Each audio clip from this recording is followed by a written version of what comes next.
आपको मनाऊं, आरती गाऊं भगवन आपको मनाऊं। श्री बांके बिहारी तेरी आरती गाऊं, श्री बांके बिहारी तेरी आरती गाऊं।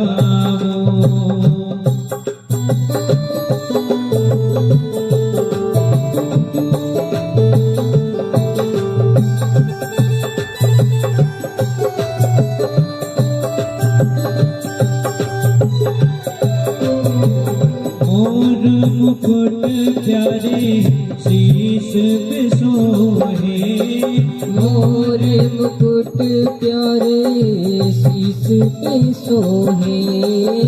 मोर मुकुट प्यारे शीश पे सोहे, मोर मुकुट प्यारे शीश पे सोहे।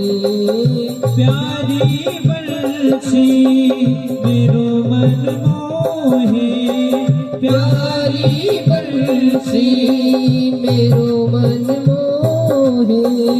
एक छवि बलिहारी में जाऊं, श्री बांके बिहारी तेरी आरती गाऊं। श्री बांके बिहारी तेरी आरती गाऊं।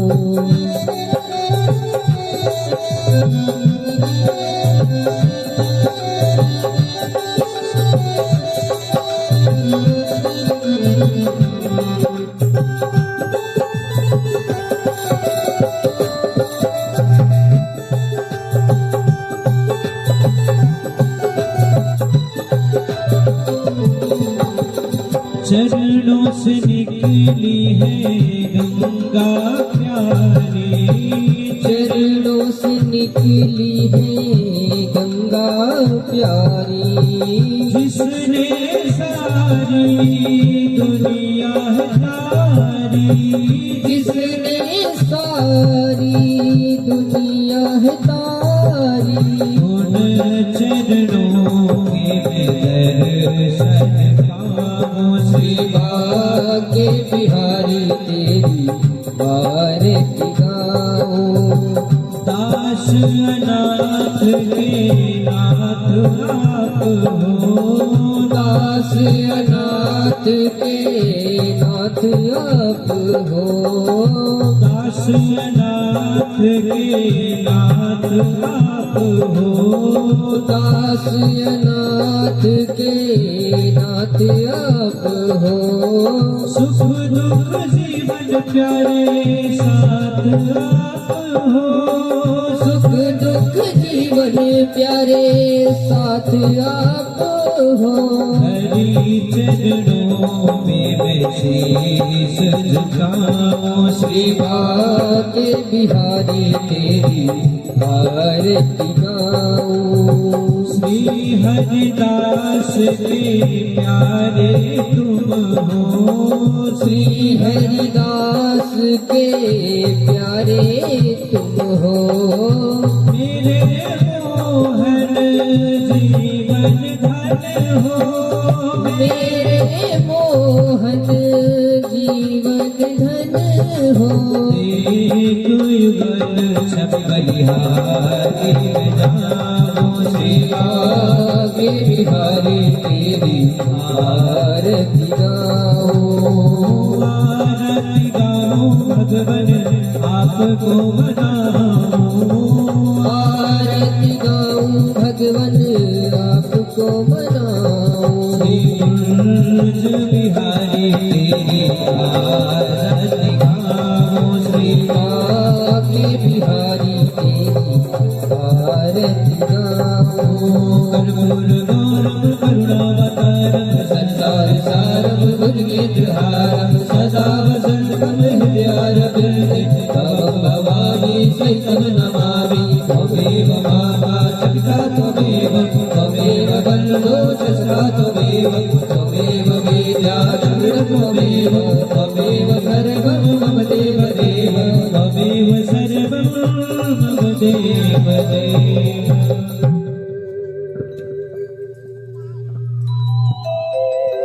हरि ओम यानि कानि जपापानि जन्मान्तर्गतानि च तानि सर्वाणि नश्यन्तु प्रदक्षिणपदे पदे जलेन शीतलीकरणम् आरातिग्रहणम् पुष्पैदेवाभिवन्दनम् हरिः ओम जग्नेन जग्नमयजन्तदेवास्तानि धर्माणि प्रथमान्यासन्न ते हनाकम् महिमानः सचन्द्रेतपूर्वे साध्याः सन्ति देवाः मन्त्रपुष्पाञ्जलिं समर्पयामि श्रीपुराणपुरुषोत्तमाय नमः।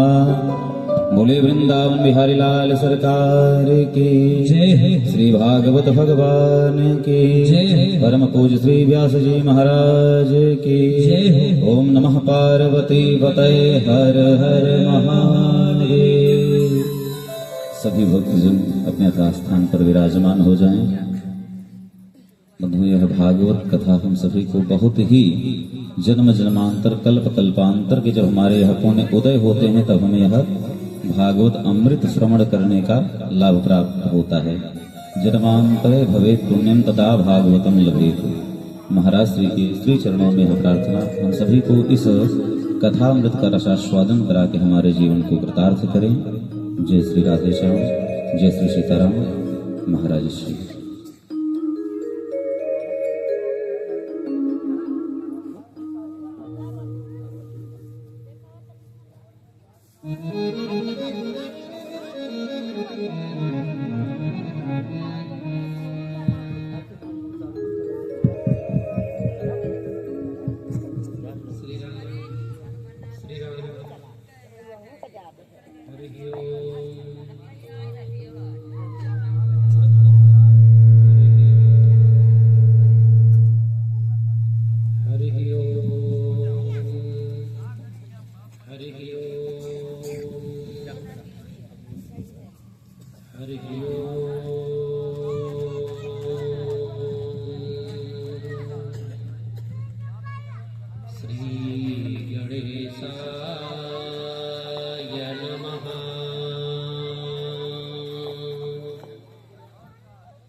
सर्वेभ्यो वैष्णवचरणकमलेभ्यो नमः। श्रीमते रामानुजाय नमः।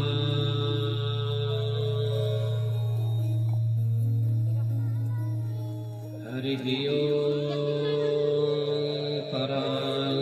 परकालयति वर वर वादधे कर गुरुभ्यो नमः।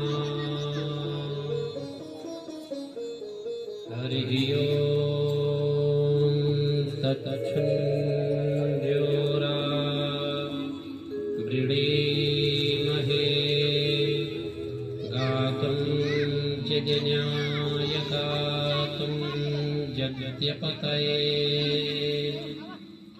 दैवी स्वस्तिरस्तु नः। ऊर्ध्वं दिगातुं भेषजं सन्नो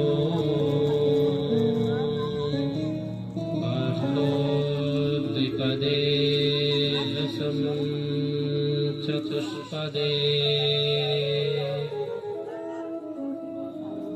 सदसस्पतिर्मदभूतं प्रिये इन्द्रस्य काम्यं सनिं मेधा मया शिशं मेधा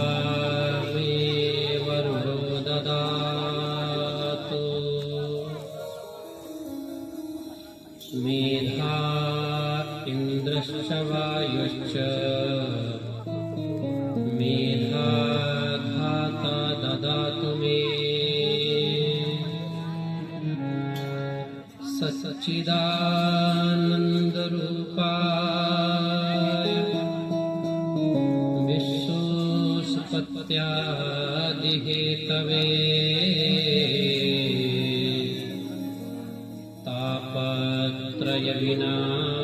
तापत्रयविनाशाय श्रीकृष्णाय वयं नुमः। श्रीसीतारामसमारम्भाम् नाथयामुनमध्यमाम्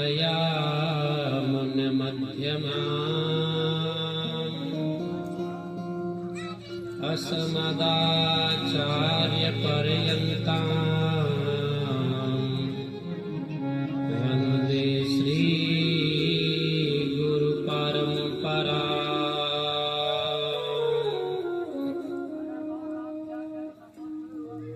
यो नित्यमच्युतपदाम्बुजयुग्मरुक्मा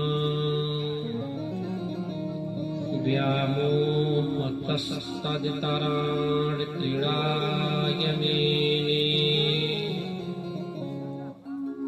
अस्मद्गुरोर्भगवतो स्यदैकसिन्धो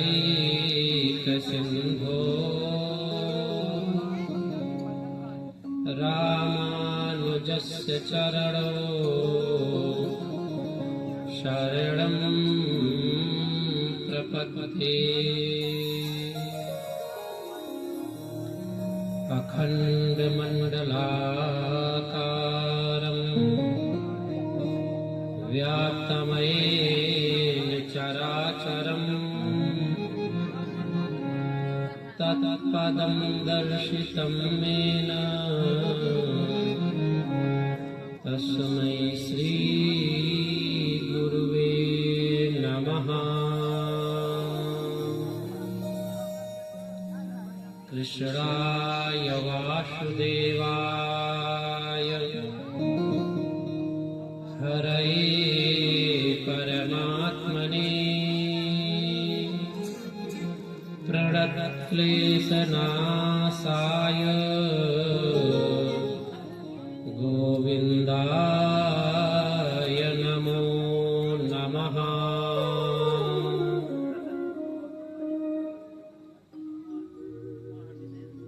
निगमकल्पतरोर्गलितं फलम् सुखमुखादमृतद्रवसंयुतम् पिबत भागवतं रसमालयम् मुहुरहो रसिका भुवि भावुका। व्यासाय विष्णुरूपाय व्यासरूपाय विष्णवे नमो वै ब्रह्मनिधये वासिष्ठाय नमो नमः। अचतुर्वदनो ब्रह्मा द्विबाहुर्यपरो हरिः अभाललोचनो शम्भो भगवान् वादरायणः। नारायणं नमस्कृत्यं नरं चैव नरोत्तमं देवीं सरस्वतीं व्यासं ततो जयमुदीरये।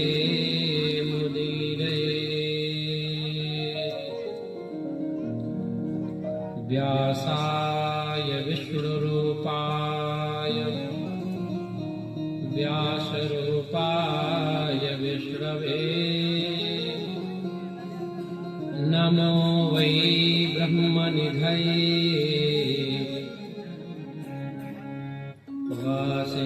वासिष्ठाय नमो नमः। यस्य स्मरणमात्रेण जन्मसंसारबन्धना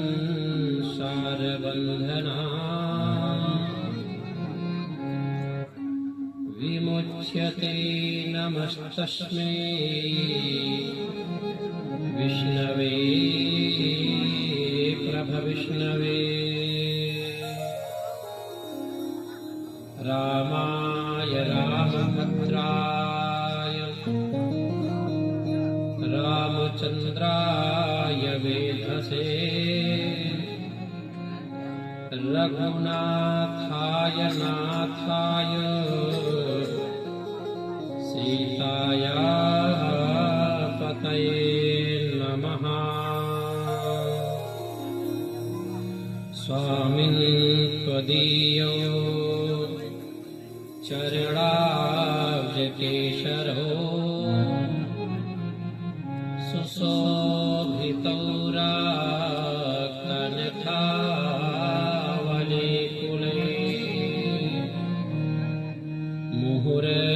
मुहुरयो गिकराभिलालितो पुनः पुनः क्षतिमन्मधुव्रतः।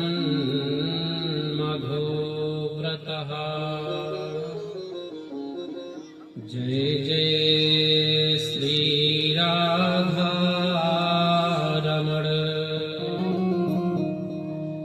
जय जय नवल किशोर जय गोपी चित चोर प्रभु जय जय माखन चोर। चरणों में बसा लीजिए मेरी प्यारी चरणों में बसा लीजिए मेरी प्यारी करुणामय कृपा कीजिए श्री राधे करुणामय कृपा कीजिए श्री राधे करुणामय कृपा कीजिए। चरणों से लगा लीजिए मेरे प्यारे चरणों से लगा लीजिए श्री राधे से लगा लीजिए श्री राधे करुणामय कृपा कीजिए। राधे राधे जय राधे श्री राधे राधे राधे जय राधे राधे श्री राधे श्री राधे राधे जय राधे राधे जय राधे श्री राधे राधे राधे राधे राधे जय राधे राधे जय राधे श्री राधे राधे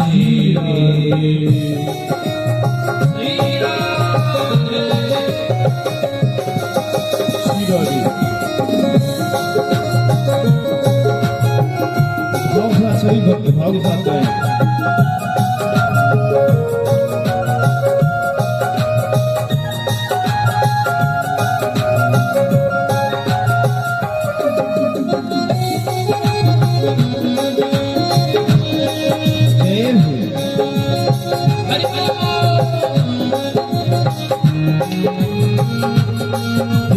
चरणों की सेवा मुझे श्री राधे देख चरणों की सेवा मुझे मेरी राधे देख चरणों की सेवा मुझे श्री राधे देख चरणों की सेवा मुझे मेरी राधे देख चरणों की सेवा मुझे श्री राधे देख चरणों की सेवा आपसे मेरी राधे कैसे मत जगा दीजिए श्री राधे मेरे कैसे मत बजा दीजिए श्री राधे मेरे कैसे मत बजा दीजिए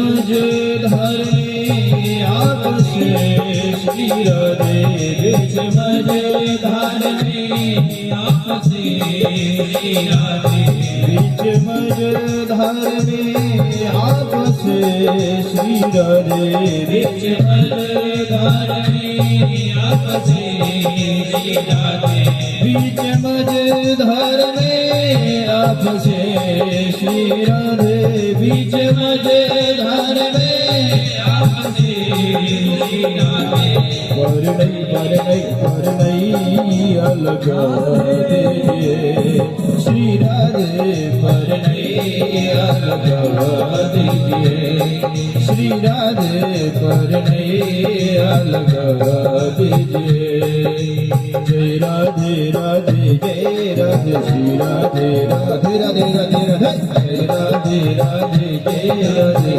श्री राधे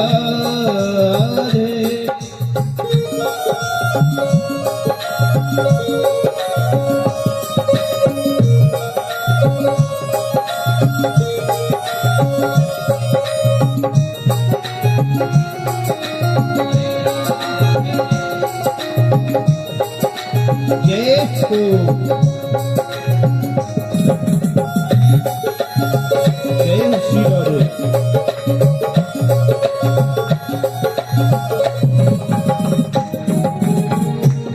छोड़कर तेरा जाए कहाँ श्री राधे छोड़कर तेरा जाए कहाँ श्री राधे छोड़कर तेरा जाए कहाँ श्री राधे छोड़कर तेरा जाए कहाँ श्री राधे छोड़कर तेरा जाए कहाँ श्री राधे छोड़कर तेरा जाए कहाँ श्री राधे चरणों में बसा लीजिए श्री राधे चरणों में बसा लीजिए श्री राधे चरणों में बसा लीजिए जय राधे राधे जय राधे श्री राधे राधे हाँ जय राधे राधे जय राधे श्री राधे राधे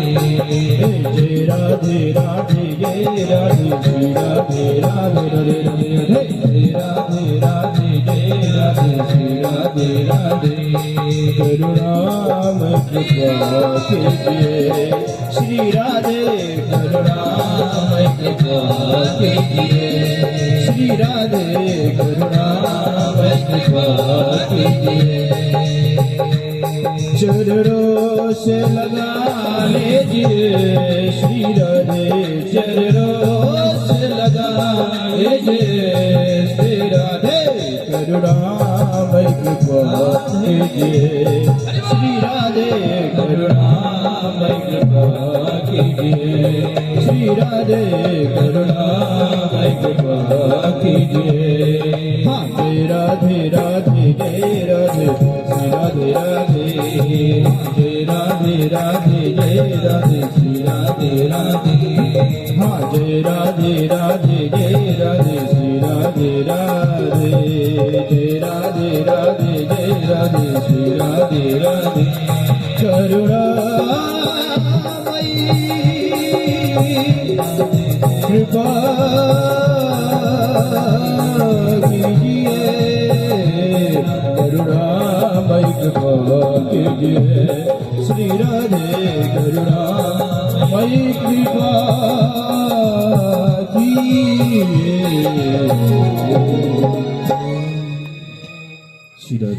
बोले लक्ष्मी नारायण भगवान की जय हो, भागवत भगवान की जय हो, सुखदेव जी महाराज की जय हो, सप्ताह ज्ञान यज्ञ की जय हो, द्युहारिन माता की जय हो, ग्राम देवता की जय हो, स्थान देवता की जय हो। जय जय श्री राधे। परम मंगल में परात्पर अखिलेश्वर अकारण करुणा वरुणालय भक्तवांक्षा कटिविनिंदित पीतांबरधारी यशोदानंदन भक्तमान वर्धन राधा प्राण प्रिय श्रीमती नारायण सरकार के श्री चरणों में प्रणाम करते हुए ग्राम देवता, स्थान देवता, नगर देवता को प्रणाम करते हुए श्री काशी विश्वेश्वर श्री विश्वनाथ भगवान के चरणों में साष्टांग दंडवत प्रणाम करते हुए श्री स्वामी प्रेम जी महाराज को साष्टांग दंडवत प्रणाम करते हुए यज्ञशाला में आवाहित समस्त देवी देवता को प्रणाम करते हुए अद्य समस्त श्रोता के आत्मा में बैठे हुए परमात्मा को बारंबार व्यास गद्दी से प्रणाम करते हुए आपके क्षेत्र मुसाफिर खाना ग्राम सभा कार्यगृह में आयोजित श्रीमद् भागवत सप्ताह ज्ञान यज्ञ के आज चतुर्थ दिवस की मंगलमय कथा में चराचर जगत से भगवान की मंगलमयी अमृतमयी कथा को श्रवण करने हेतु पधारे हुए सती, साध्वी, गार्गी, सीता, अनुसुईया, मदालसा के चरित्र को अनुप्राणित करने वाली माताओं व बाल वृद्ध नर नारी जो कि अकारण भगवान के मंगल में कथा श्रवण करने का शुभ अवसर हमको और आपको प्राप्त हुआ। इस कार्यक्रम के मुख्य यजमान अयोध्या प्रसाद शपथ ने परीक्षित पद को सुशोभित कर रहे हैं। आइए आज हम समस्त भक्त मिलकर चतुर्थ दिवस की मंगलमयी कथा को श्रवण करें। मानव जीवन बहुत छोटा है। भगवत प्राप्ति का मुख्य उद्देश्य मानव को होता है भगवान की प्राप्ति हम कैसे करें, केन केन प्रकारेण भगवान की प्राप्ति हो जाए।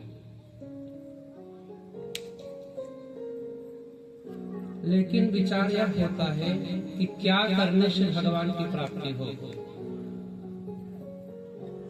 जो विद्वान हैं उनसे पूछिए तो कहते हैं कि पूजा पाठ करिए, स्तोत्र पाठ करिए, पुराण आदि का पाठ करिए, वेद का पाठ करिए तो भगवान की प्राप्ति होगी।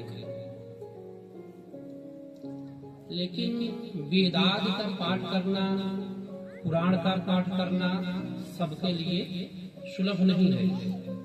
वेद सब पढ़ नहीं सकते और वेद भी वह व्यक्ति पढ़ सकता है जो जिसको संस्कृत का ज्ञान होगा। जो पढ़े नहीं है वो भगवान की प्राप्ति कैसे करे। मुख्य बात यह है भगवान को हम कैसे प्राप्त करें। यदि हमने संस्कृत नहीं पढ़ा, किसी विद्वान से पूछने पर विद्वान तो यही कहता है कि भगवान को प्राप्त करना है तो हमें पुराण का पाठ करना पड़ेगा, संस्कृत का पाठ। लेकिन जो संस्कृत पढ़े ही नहीं है उनके लिए क्या उपाय है।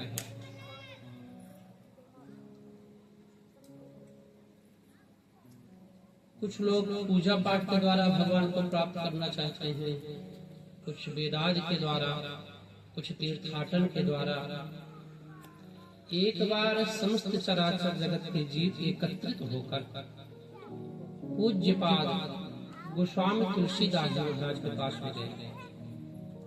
अपने जीवन का 125 वर्ष गोस्वामी तुलसीदास जी महाराज ने धराधाम पर व्यतीत किया। 125 वर्ष की उम्र में उनका शरीर छूटा।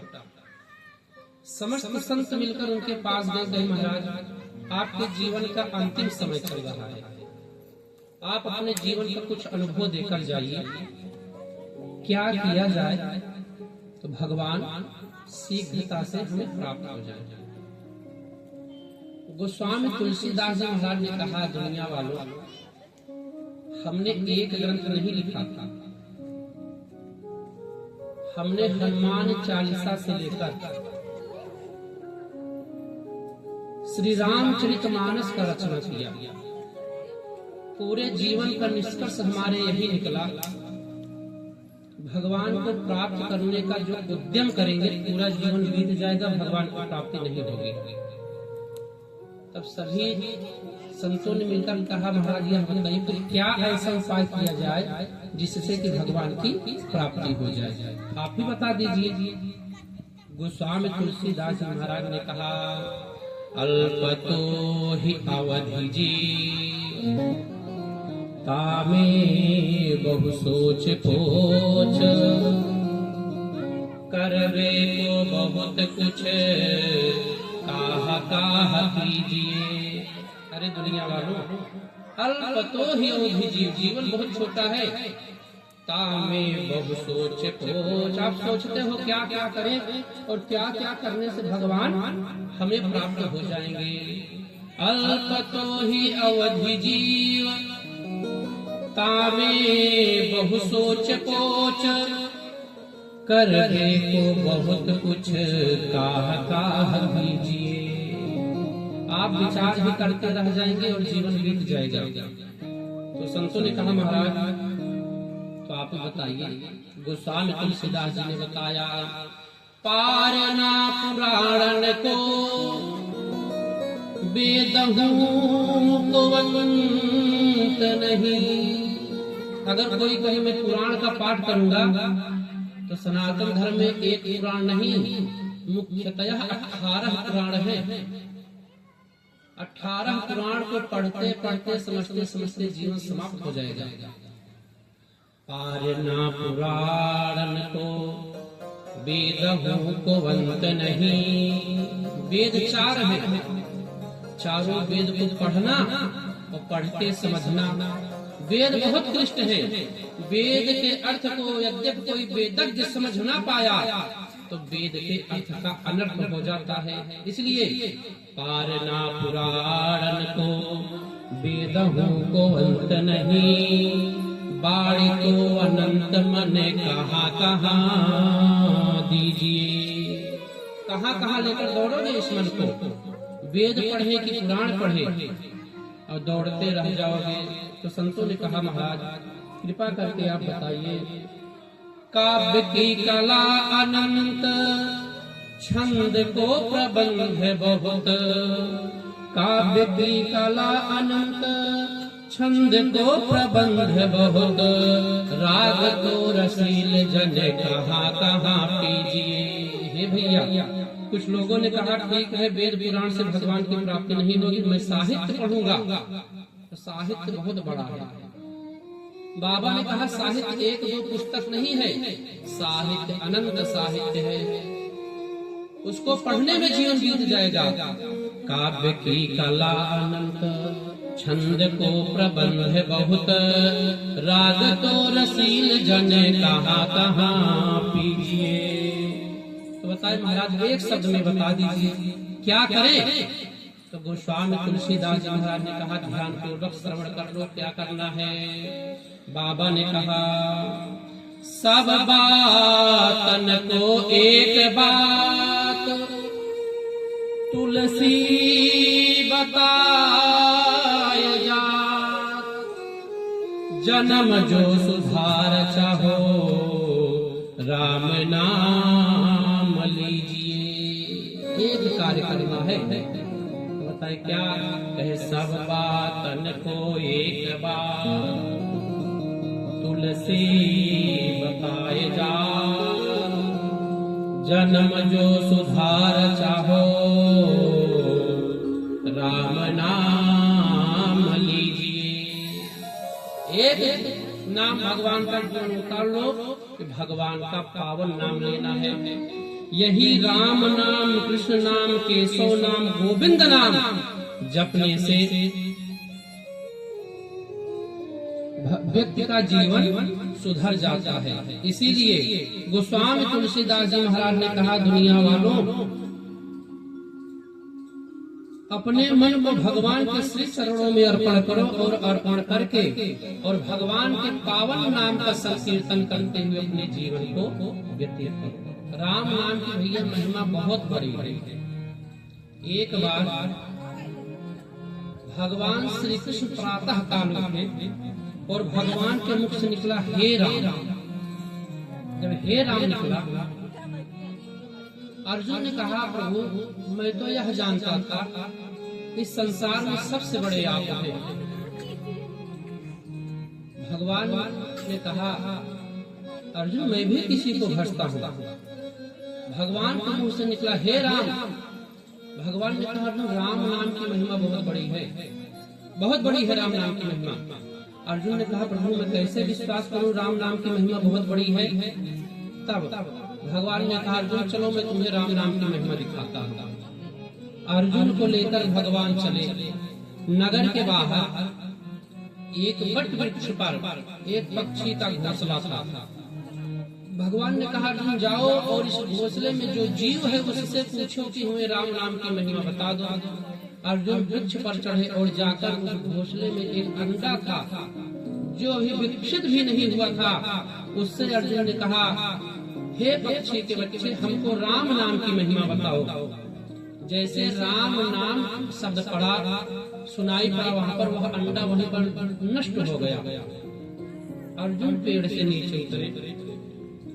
नीचे उतरकर अर्जुन ने कहा, प्रभु क्या बताएं, एक अपराध हो गया। मैं जैसे ही उस पक्षी के घोंसले के पास पहुंचा और मैंने कहा, हे जीव हमें राम नाम की महिमा बताओ, वैसे ही वह फूट गया। भगवान ने कहा, अर्जुन कोई बात नहीं है। उसके बाद भगवान और आगे चले। चल करके भगवान एक गाय के पास में पहुंचे। गाय के पास में एक बछड़ा बना हुआ था। भगवान ने कहा, अर्जुन जाओ अब इस गौवत से पूछो कि हमें राम नाम की महिमा बता दो। और वह अर्जुन गए वत्स के पास में कहे, हे गौवत्स हमें राम नाम की महिमा बताओ। जैसे ही राम नाम उसके कानों में पड़ा उसका शरीर छूट गया। अर्जुन ने कहा, प्रभु अपराध हो गया। जैसे ही राम नाम शब्द हमने उस गौवत्स के कान में श्रवण कराया, उसका तो शरीर ही छूट गया और हमें दोष भी लग गया। भगवान ने कहा, अर्जुन कोई बात नहीं, आगे चले। एक नगर में पहुंचते हैं। नगर में पहुंचे तो राजा के यहाँ एक पुत्र का जन्म हुआ है। भगवान ने कहा, अर्जुन जाओ और जाकर इस राजा के पुत्र से पूछो राम नाम की महिमा बताओ। और वह राजा का जो पुत्र है न बोल सकता है न चल सकता है, शारीरिक विकलांगता उसके पास में है। अर्जुन गए और जाकर उस जीव से पूछे, हे जीव हमें राम नाम की महिमा बताओ। भगवान के नाम की कृपा ऐसी वह छोटा सा बच्चा बोलने लगा, अरे अर्जुन अभी तुम समझे नहीं, हमारा यह तीसरा जीवन है। पहला जीवन मैं अपने पूर्व जन्म के कर्मों के कारण पक्षी का अंडा था। राम नाम की महिमा हमने सुना, राम शब्द हमारे पास में उच्चारण हुआ, मेरा उद्धार हुआ और मैं गौवत्स के रूप में जन्म लिया। वहाँ पर मेरे कानों में भगवान राम का शब्द पड़ा और वहाँ से मेरा उद्धार हुआ और मैं आज राजा के घर में जन्म लिया। तो राम नाम की महिमा ऐसे भगवान ने कहा, यह है राम नाम की महिमा। जीव का परम कल्याण करने वाला जो नाम है वह भगवान का पावन नाम है। और इसी नाम के द्वारा ही मानव का परम कल्याण परम हित होना सुनिश्चित है। इसीलिए शास्त्रज्ञों ने, आचार्यों ने, वेदज्ञों ने बताया है भगवान के पावन नाम का आश्रय लेना चाहिए। आइए हम सब भी मिलकर भगवान के पावन नाम का आश्रय लेते हुए भगवान की मंगलमय कथा को श्रवण करेंगे। भाव और श्रद्धा के साथ सभी लोग मिलकर हस्ती को छोड़कर मस्ती में आते हुए पावन नाम का उच्चारण करेंगे। जय जय राधा, जय जय राधा रमण हरि बोल, जय जय राधा रमण हरि बोल, जय जय राधा रमण हरि बोल, जय जय राधा रमण हरि बोल, जय जय राधा रमण हरि बोल, जय जय राधा रमण हरि बोल, जय जय राधा रमण हरि बोल, जय राधा रमण हरि बोल, जय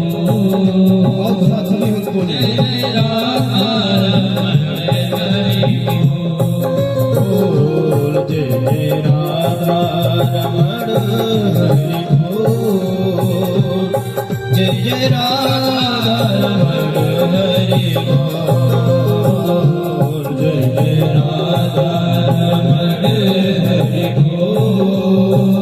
जय जय राधा रमण हरि जय जय राधा रमण, जय जय राधा रमण, जय जय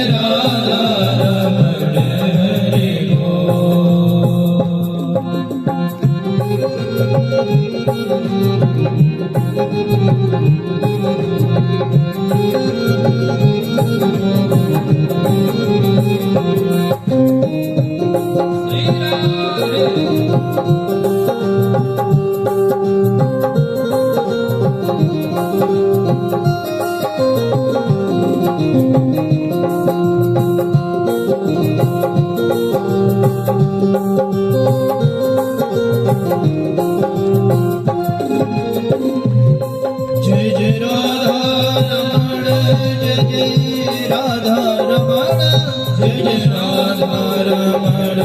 जय जय राधा रमण, जय जय राधा रमण, जय जय राधा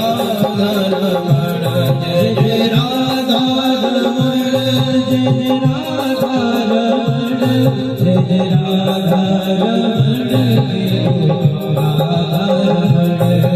जय राधा रमण, जय जय राधा रमण, जय जय राधा रमण, जय जय राधा रमण, जय जय राधा रमण, जय जय राधा रमण,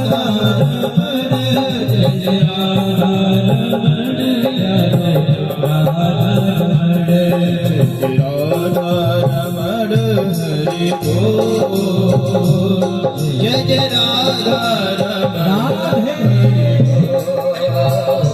जय जय राधा रमण हरि बोल, जय जय राधा रमण हरि बोल, जय जय राधा रमण हरि बोल, जय जय राधा रमण हरि बोल, बोल बोल बोल, जय जय राधा रमण हरि बोल, जय जय राधा रमण हरि बोल।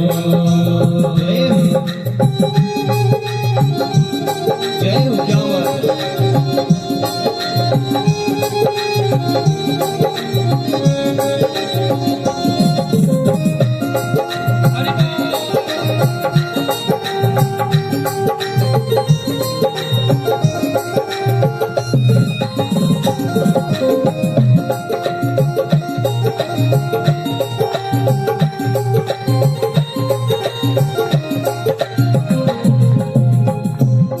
जय जय राधा रमण, जय जय राधा रमण, जय जय राधा रमण, जय जय राधा रमण, जय जय राधा रमण, जय जय राधा रमण, जय जय राधा रमण, जय जय राधा रमण, जय जय राधा रमण, जय जय राधा रमण, जय जय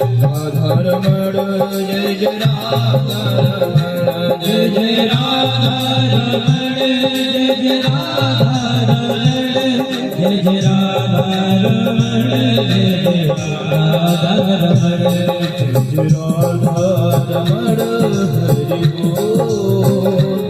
जय जय राधा रमण जय राधा रमण हरि बोल जय जय राधा रमण हरि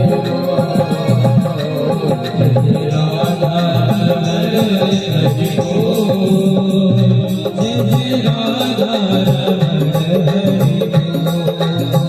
बोल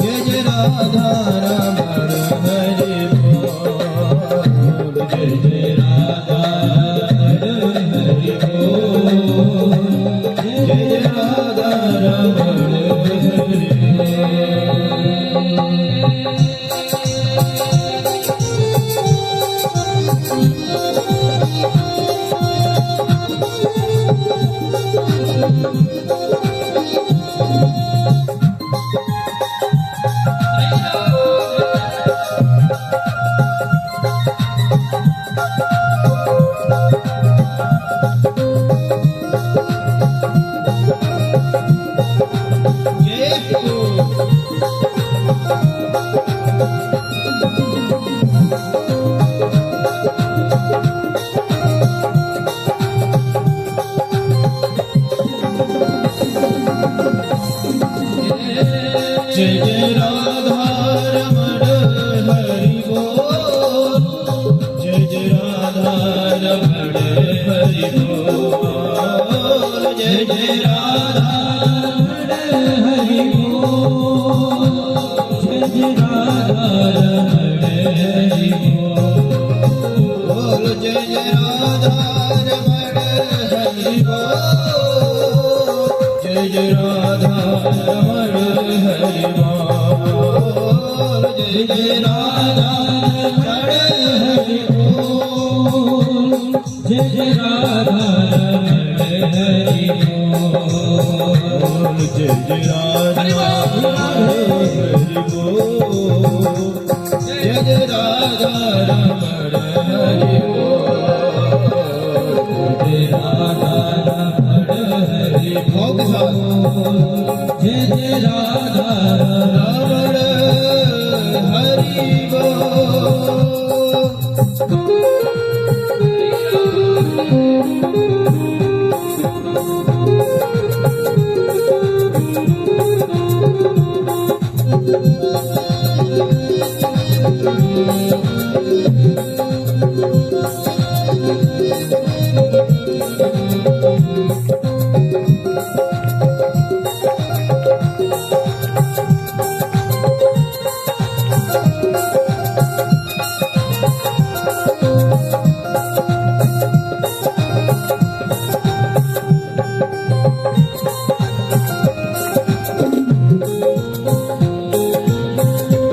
जय जय राधा रमण जय जय राधा रमण जय जय राधा रमण जय जय राधा रमण जय जय राधा रमण जय जय राधा रमण जय जय राधा रमण जय जय राधा रमण जय जय राधा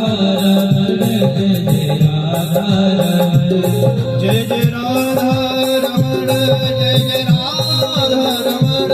जय जय राधा रमण जय जय राधा रमण जय जय राधा रमण जय जय राधा रमण जय जय राधा रमण जय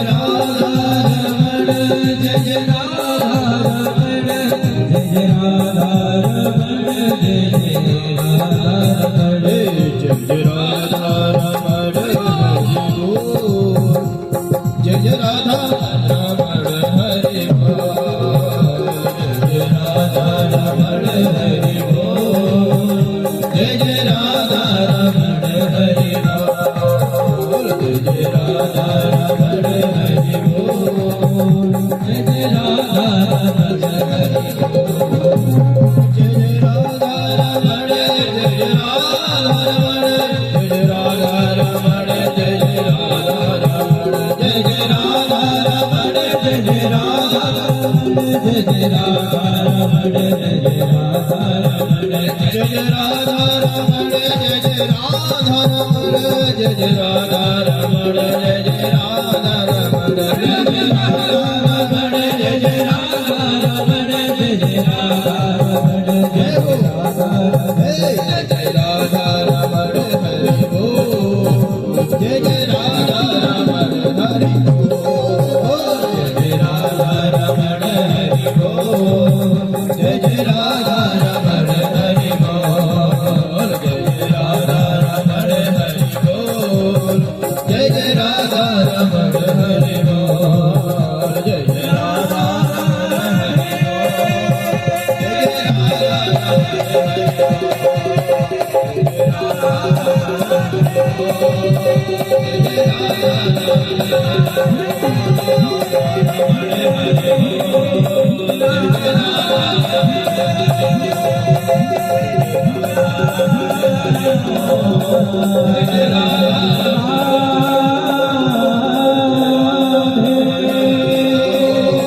भागवत भगवान की जय हो। सुखदेव जी महाराज की जय हो। सप्ताह ज्ञान यज्ञ की जय हो। देवहारिन माता की जय हो। जय जय श्री राधे।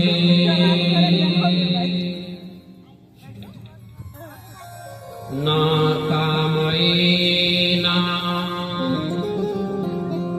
तदप्यहं क्वचिन् न यद्रयुष्माच्चरणाम्बुजासवः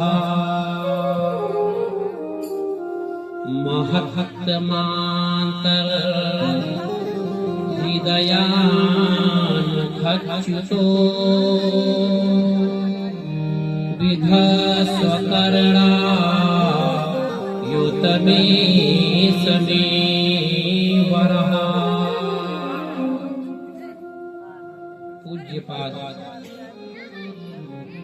पूज्य आचार्य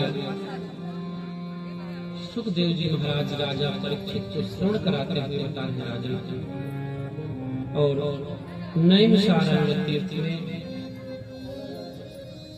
88,000 ऋषियों को सूत जी महाराज मंगल में कथा श्रवण करा रहे हैं।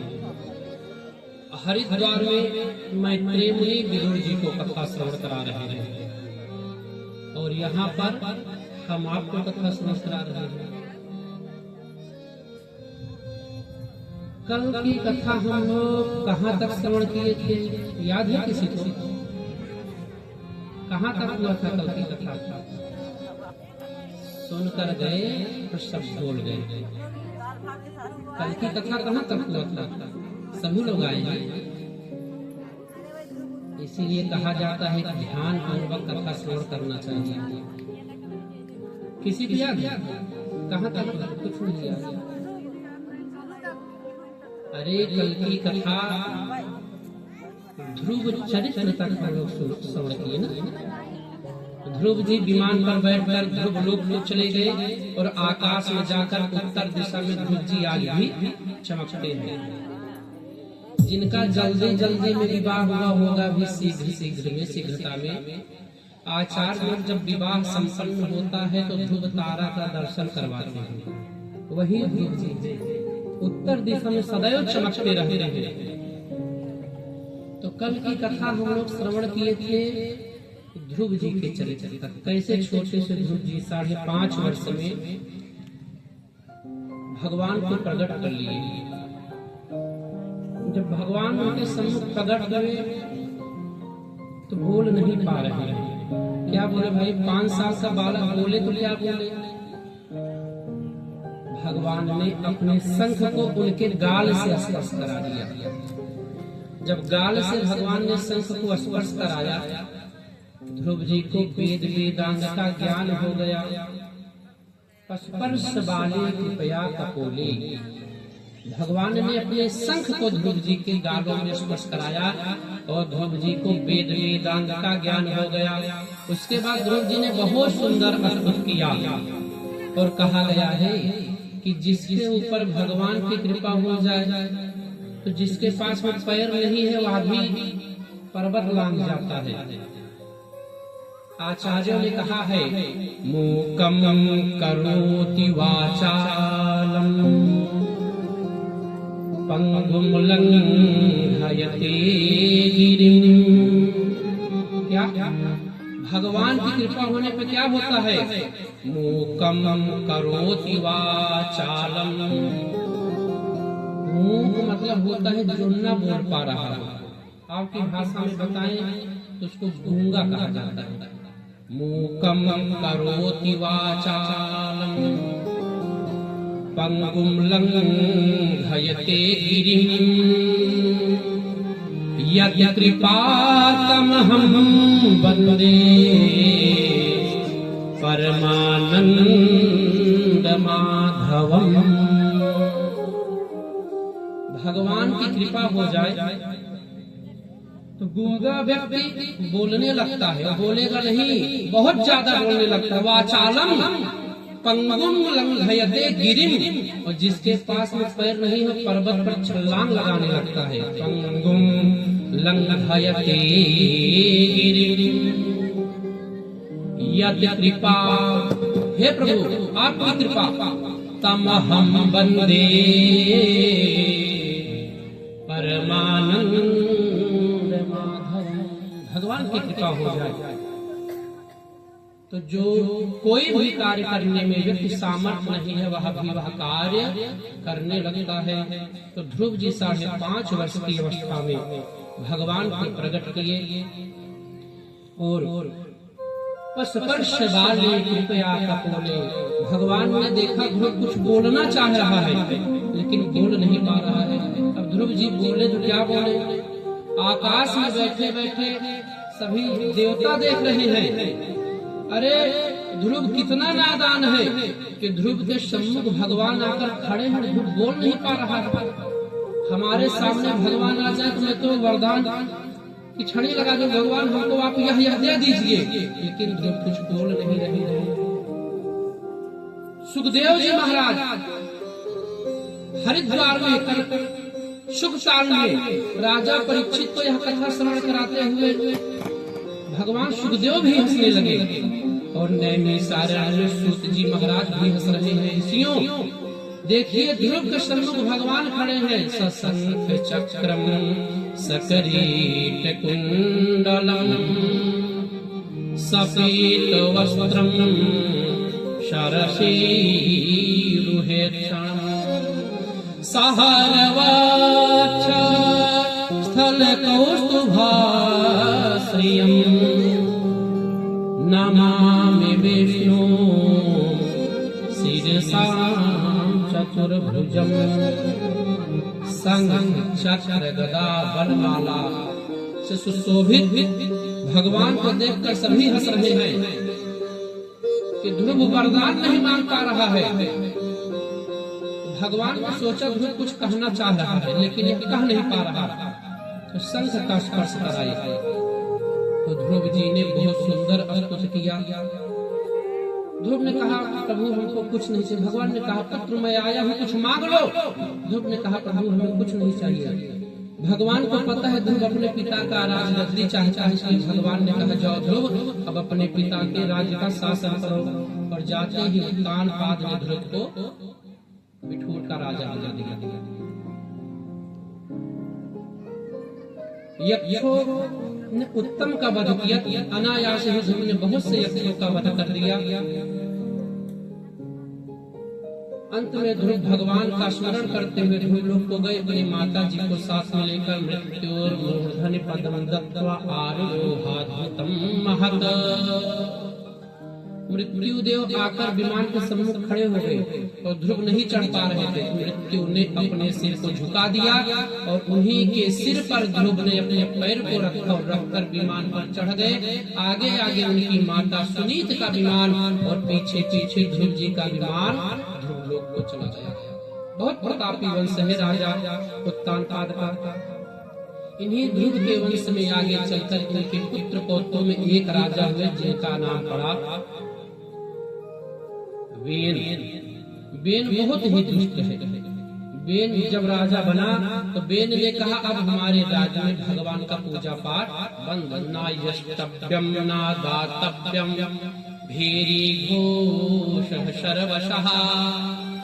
अब कोई भी नगर में दान पूजा पाठ करके अगर मिल गया तो उसकी हत्या कर दिया जाए।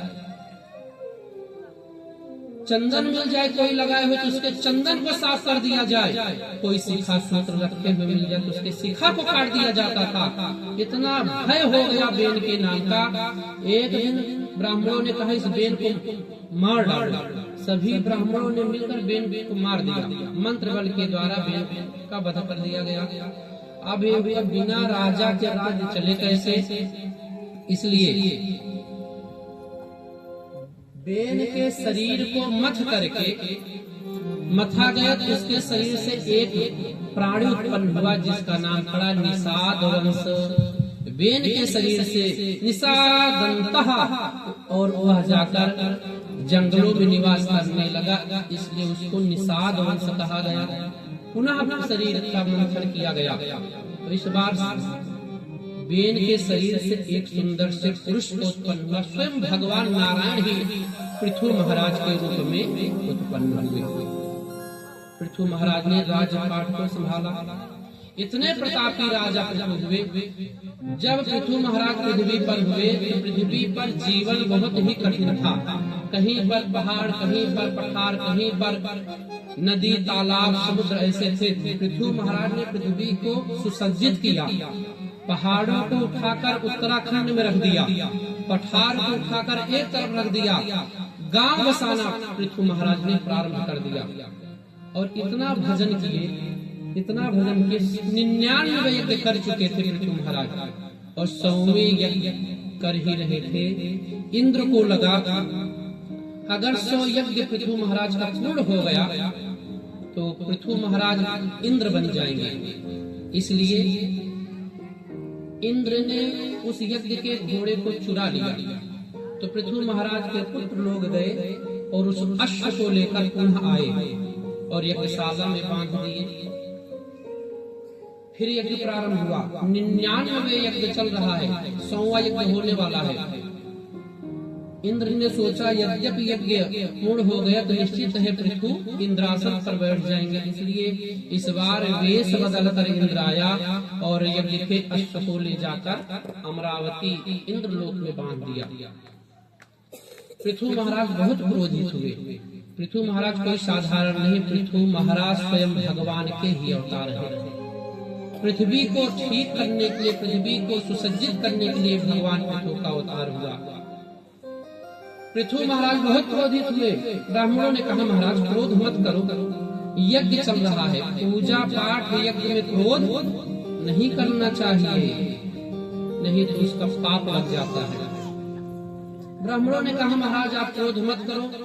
तो पृथु महाराज ने कहा तो बताओ ब्राह्मण देवता हम करें क्या करें। एक बार घोड़ा चोरी हुआ, अश्व उसको लाया गया, इंद्र पुनः ले जाकर बांध लिया है, क्या किया जाए बताओ। ब्राह्मणों ने कहा महाराज आप हमको आदेश दें तो मैं इंद्र को अभी यहीं पर बुला लूं। पृथु महाराज ने कहा बताओ ब्राह्मण कैसे आप इंद्र को यहाँ बुलाओगे। तब ब्राह्मणों ने कहा महाराज मंत्र के बल में देवता होते हैं बस में, और वह मंत्र हमारे बस में है। मैं अपने मंत्र के प्रभाव से इंद्र को अभी अभी इस यज्ञ में बुला लेता हूँ। ब्राह्मणों ने कहा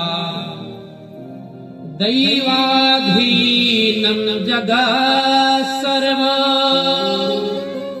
जब पृथु महाराज ने पूछा कि ब्राह्मण देवता बताओ इंद्र कैसे आएगा, तो ब्राह्मण देवता ने कहा दैवाधीनम जगत् सर्व मंत्राधीना च देवता ते मंत्रः ब्रह्मणाधीनम् तस्मा ब्रह्मण देवता। हे महाराज मेरे मंत्र में वह बल है, सभी देवता भैया मंत्र के अधीन होते हैं। हम अपने घर में पूजा पाठ क्यों करवाते हैं। आचार्य आते हैं, मंत्र बोलते हैं और उस मंत्र के द्वारा भगवान प्रसन्न हो जाते हैं। तो हमारा जो संकल्प है भगवान उसको पूर्ण करते हैं। ब्राह्मणों ने कहा दैवाधीनम जगत सर्व। हे प्रभु, हे महाराज, यह पूरा जगत भगवान के अधीन है, भगवान के बस में पूरा जगत है, पूरा संसार भगवान के बस में है। दैवाधीनम जगत सर्व, लेकिन भगवान किसके बस में है। ब्राह्मणों ने कहा महाराज भगवान मंत्र के बस में है। दैवाधीनम जगत सर्व मंत्राधीनश्च देवता। देवता जितने हैं सब मंत्र के अधीन हैं, मंत्र के द्वारा ही देवता को वश में किया जाता है। तो महाराज ने पृथु ने कहा उसके बाद, तो देवताओं ने कहा ते मंत्र ब्रह्मणाधीनम। हे महाराज, और वह मंत्र किसके वश में है? वह मंत्र तो ब्राह्मणों के वश में है। तस्मात् ब्रह्मण्ड देवता। हे भैया, पृथु ने कहा हाँ हाँ ब्राह्मण देवता, इंद्र को यज्ञ में बुलाया जाए। ब्राह्मणों ने मंत्र पढ़ना प्रारंभ किया। इंद्र आसानेता बृहस्पति दक्षिणा यज्ञः पुरयेतु सोमः। मंत्र पढ़ना प्रारंभ हुए और मंत्र के वश के कारण इंद्र उस यज्ञ में आ गया। यज्ञशाला में पहुंच गए। ब्राह्मणों ने कहा महाराज बताइए, इंद्र यज्ञशाला में पहुंच गए, क्या किया जाए? पृथु महाराज ने कहा करना क्या है? अरे इसको भस्म कर दो इसी यज्ञशाला में, यह दुष्ट है। जैसे ही ब्राह्मणों ने पुनः मंत्र पढ़ना प्रारंभ किया, वैसे ही ब्रह्मा जी आ गए। ब्रह्मा जी ने कहा पुत्र इंद्र को माफ कर दो। मैं जानता हूँ यह इंद्र दुष्ट है, लेकिन इसको माफ कर दो। भैया, ब्रह्मा जी ने पृथु को समझाया कि पुत्र इंद्र को यह डर है कहीं तुम राजा न बन जाओ, इंद्र न बन जाओ। लेकिन हमें पता है तुम इंद्र नहीं बनना चाहते। तुम्हारा 99 यज्ञ पूर्ण हो चुका है, 100वां यज्ञ चल रहा है। मैं अब यही कहूंगा कि तुम अब अपना 100वां यज्ञ मत करो। ब्रह्मा जी समझाए और पृथु महाराज मान गए। यज्ञ पूर्ण हुआ। भैया, यज्ञ जब पूर्ण हुआ, ब्रह्मा जी ने कहा पृथु इसका नाम है शतक्रतु। जो सत यज्ञ कर ले उसका नाम हो जाता है शतक्रतु। और तुम्हारा 99 यज्ञ हुआ है, कोई बात नहीं। अब तुम्हारा नाम होगा एकोन शतक्रतु। तुम्हारा नाम हो जाएगा एकोन शतक्रतु। पृथु यह बताओ, अब तुम्हारा नाम बड़ा हो गया कि इंद्र का नाम बड़ा हो गया? पृथु महाराज ने कहा ब्रह्मा जी, वैसे तो एकोन शतक्रतु नाम बड़ा है। ब्रह्मा जी ने कहा पुत्र अब तुम यज्ञ मत करो। हे भैया, नाम का तो बहुत वो होता है। ब्रह्मा जी आशीर्वाद दिए, चले गए ब्रह्म लोग। यज्ञ पूर्ण हुआ, भगवान नारायण प्रसन्न हो गए। भगवान नारायण यज्ञशाला में प्रकट हो गए, समस्त ऋत्विकों के सामने, आचार्यों के सामने प्रकट हुए।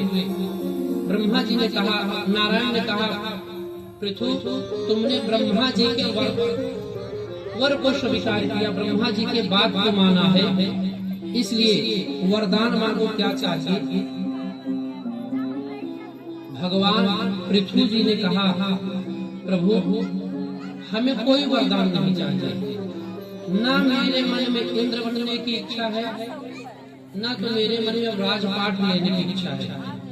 नारायण ने कहा पृथु मैं यज्ञशाला में प्रकट हुआ हूँ, तुम्हारे यज्ञ से मैं प्रसन्न हूँ, तो कुछ न कुछ वरदान मांगो। तो पृथ्वी जी ने कहा प्रभु आपने हमको 2 कान दिया है, लेकिन इस 2 कान के द्वारा मैं आपकी कथा सुनने से हमको तृप्ति नहीं देते। आप हमको 1000 कान दे दीजिए, जिससे मैं 1000 कान से आपके मंगलमय कथा श्रवण करूं। पृथु जी ने कहा, भगवान पृथु ने कहा पृथुर्वाच ना काम एनाथ तदप्याहं क्वचित नायत्रिस्मा चरणाम्बुजा सवः महात्मांतर हृदयान्मुखाच्युतो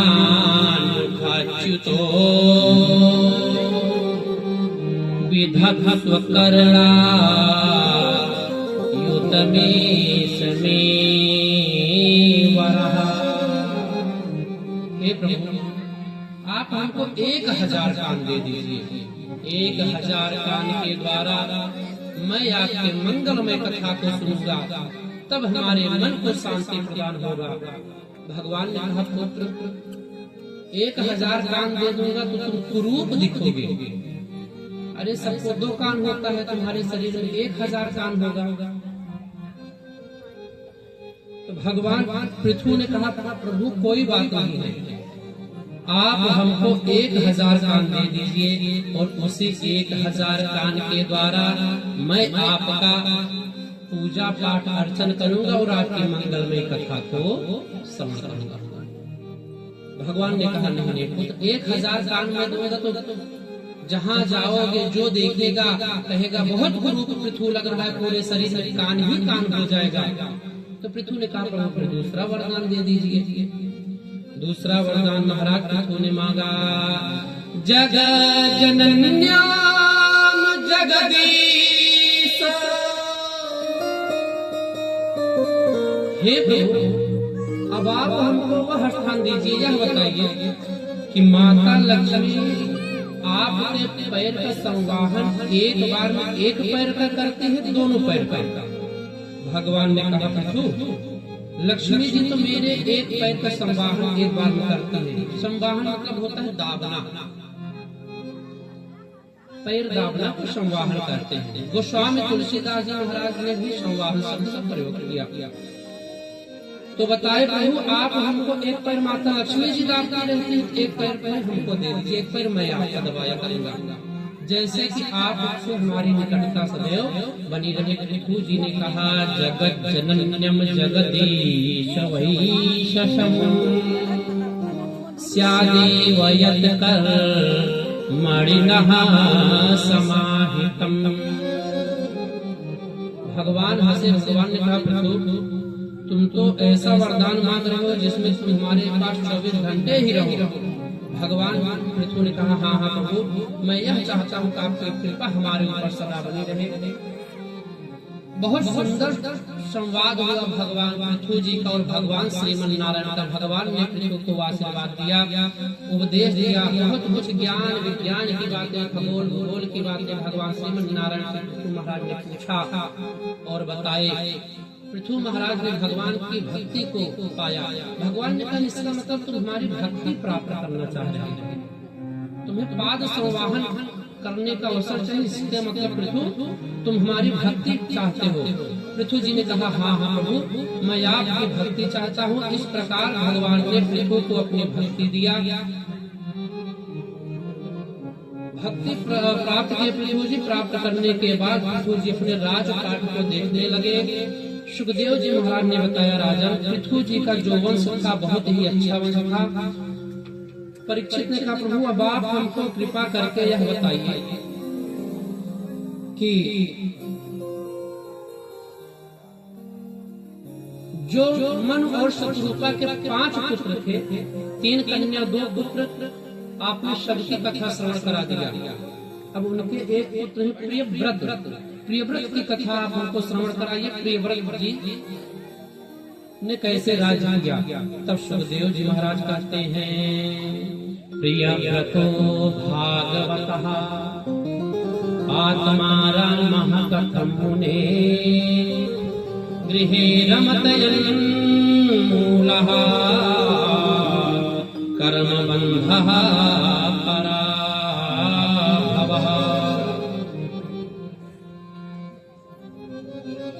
सुखदेव जी ने कहा, राजन ये मनु जी के जो पुत्र थे प्रियव्रत, ये बहुत प्रतापी थे। प्रियव्रत के वंशजों ने ही सागर को खाना था। सागर इन्हीं के द्वारा बनाया गया। जो समुद्र है, सागरो एन नखाति वा, इन्हीं के द्वारा ही सागर का निर्माण किया गया था। तो बताते हैं राजन, प्रियव्रत महाराज का विवाह हुआ विश्वकर्मा की पुत्री के साथ। विश्वकर्मा की पुत्री के साथ प्रियव्रत का विवाह हुआ, जिनका नाम था बर्हिष्मति। और इनके पुत्र हुए अग्निध का विवाह हुआ पूर्व चित्ती नामक अप्सरा के साथ और इनके पुत्र हुए ऋषभ देव जी का विवाह हुआ जयंती के साथ।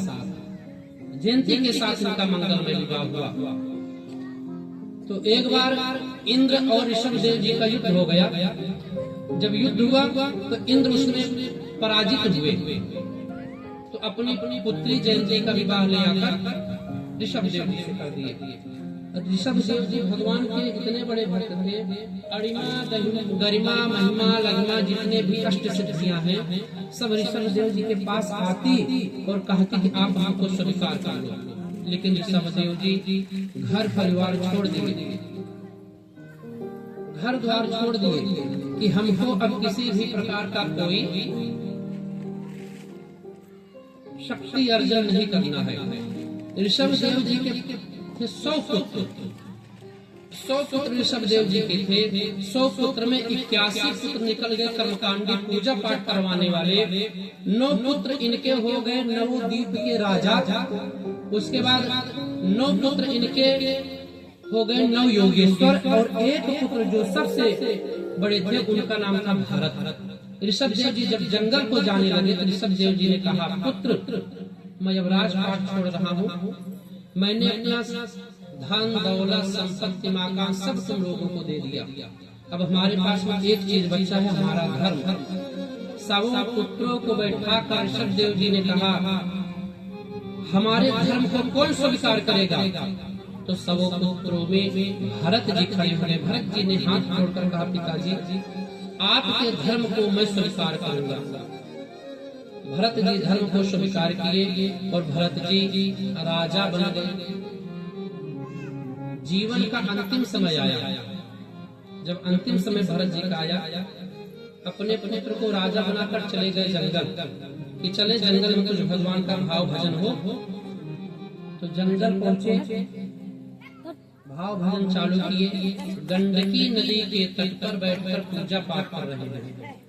तो देख क्या रहे हैं कि गंडकी नदी के तट पर एक मृग शावक पानी पीने के लिए आ गया। पानी पी रहा था। उसी समय पीछे से किसी सिंह ने दहाड़ मारा। वह मृग शावक अपने प्राण को बचाने के लिए नदी में छलांग लगा दिया। जब नदी में कूद गया, उसके गर्भ में जो बच्चा था उसी नदी में गिर गया। और उसी गंडकी नामक नदी में खड़े होकर भरत जी पूजा कर रहे थे। दौड़ कर मृग शावक को पकड़ लिए, पकड़ के अपने आश्रम में ले उसका लालन पालन करने लगे। लालन पालन करने लगे। करते करते इतना आसक्ति हो गया, भगवान की माया ने उनको ऐसे घेरा, ऐसे घेरा। आए थे घर से पूजा पाठ करने के लिए, सब बंद हो गया। उसी हिरण के बच्चे के लिए मुलायम मुलायम घास इकट्ठा करते दिन भर। पूजा पाठ छूट गया। उसको खिलाते, जंगल में लेकर टहलते, अपने कंधों पर उस हिरण के बच्चे को बिठा लेते। बिठाकर हिरण के झुंड में ले जाकर खेलते, पुनः उसको लेकर चले आए। कहा गया, आए थे हरि भजन को ओटन लगे कपास। घर से चले चले चल रहे हैं, जंगल में पूजा पाठ करेंगे, लेकिन पूजा पाठ बंद हो गया। और भगवान की माया ने उनको ऐसे फंसाया, ऐसे फंसाया कि जो 2-4 माला जप करते थे सब बंद हो गया। और 24 घंटे वही हिरण कहाँ है, कहीं भाग न जावे। और सच ही किसी साहित्यकार ने, संत ने बताया, भगवान की माया किसी को छोड़ती नहीं है। भगवान की माया ने ब्रह्मा, शंकर, इंद्रादि देवताओं को नहीं छोड़ा। तो भरत जी भी भगवान की माया में फंसे कैसे? सारे जग को रही नचाय हरि माया जादूगर ने, सारे जग को रही नचाय हरि माया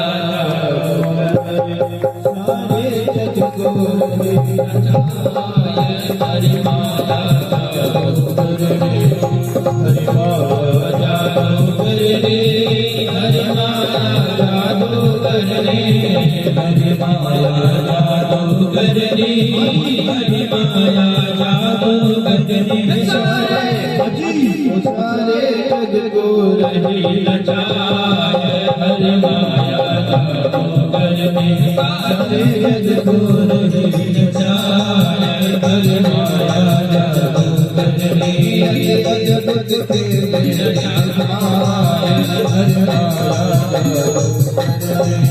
कोई पार न पावे, ये सबको नाच नचावे, कोई पार न पावे, ये सबको नाच नचावे, कोई पार न पावे, ये सबको नाच नचावे, कोई पार न पावे, ये सबको नाच नचावे, दुख में सुख को सतगुरु ने बजाए,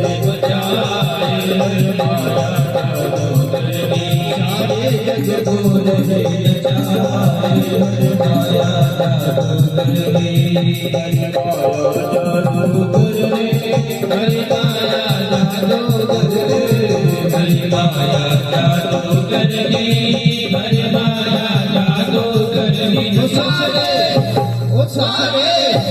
सारे जग को नहीं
भगवान की माया से बचने का एक ही उपाय है, क्या? बोले होया सो निर्भय डोले, बोले होया सो निर्भय डोले, बोले होया सो निर्भय डोले, बोले होया सो निर्भय डोले, जोरा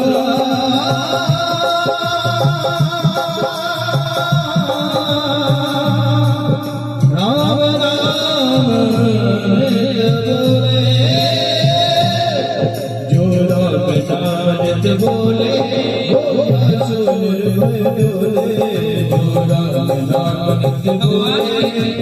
भगवान की इस मंगल में माया जो है इससे बचने का एक और उपाय क्या है पता है? भगवान की इस माया से बचना है तो किसी सद्गुरु का शरण लेना पड़ेगा, किसी योग को अपना गुरु बनाइए और वही गुरु भगवान के पथ पर लगाकर भगवान के पावन नाम दीक्षा को देकर इस माया से छुटकारा दिला सकता है। कहा गया क्या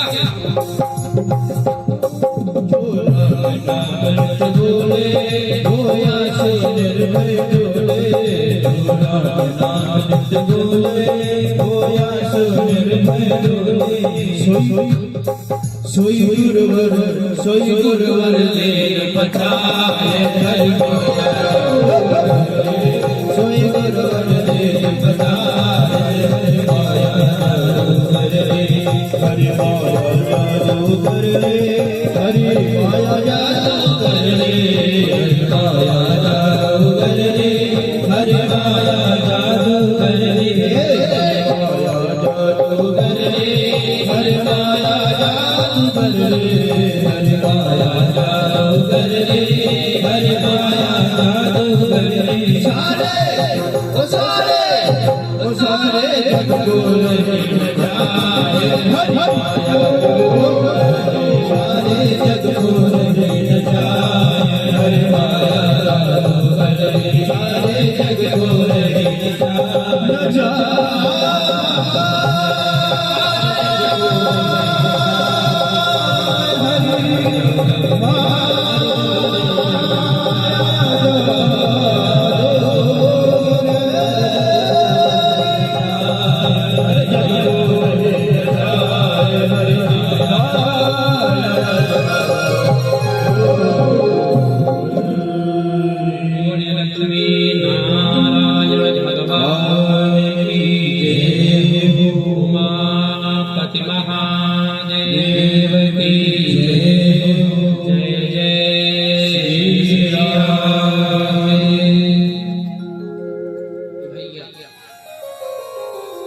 भरत जी उस मित्र शावक के प्रेम में इस प्रकार से पड़ गए